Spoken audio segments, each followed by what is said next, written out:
Bonjour, bienvenue dans cette nouvelle capsule vidéo consacrée au régime totalitaire. Abordons l'épisode 3, le nazisme à la conquête du pouvoir. Donc une première tentative avortée. Hitler a combattu durant la Première Guerre mondiale et reste dans l'armée à l'issue de la guerre. Il intègre une unité de renseignement et infiltre un parti d'extrême droite qu'il d'abord espionne, puis il commence à participer et à prendre la parole et se découvre un don pour l'éloquence. Il tend alors à prendre les rênes de ce parti et en 1921, il le dirige et le renomme NSDAP, Parti des travailleurs allemands nationaux socialistes, avec une composante armée, les sections d'assaut, qui sont chargées de la sécurité, du maintien de l'ordre, mais aussi du coup de force face aux adversaires politiques. On retrouve là de nombreux anciens combattants nostalgiques de leur expérience de guerre et une notion que l'on a vue aussi en Italie, c'est la brutalisation de la société. De 1923, Hitler se sent assez fort pour se lancer dans un coup d'État qui est un échec. Il est incarcéré et interné pendant quelques mois en prison et c'est là qu'il rédige son livre programme politique Mein Kampf.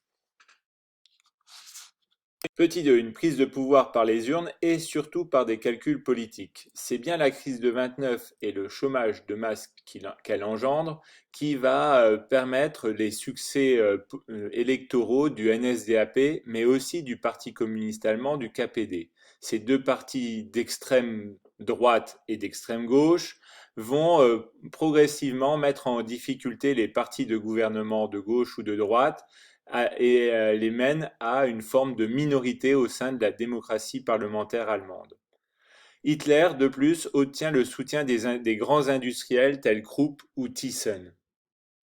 C'est ainsi que von Papen, un homme politique de droite, ancien chancelier, arrive à persuader le président de la République Hindenburg de donner le poste de chancelier à Hitler et de former un gouvernement d'union nationale de droite où von Papen a bon espoir de pouvoir influencer Hitler, mais aussi et surtout de tourner en ridicule les idées politiques du national-socialisme.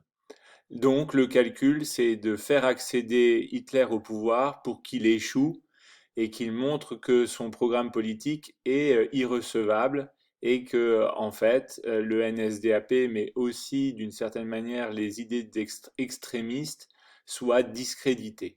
C'est ainsi qu'Hitler accède au pouvoir le 30 janvier 1933.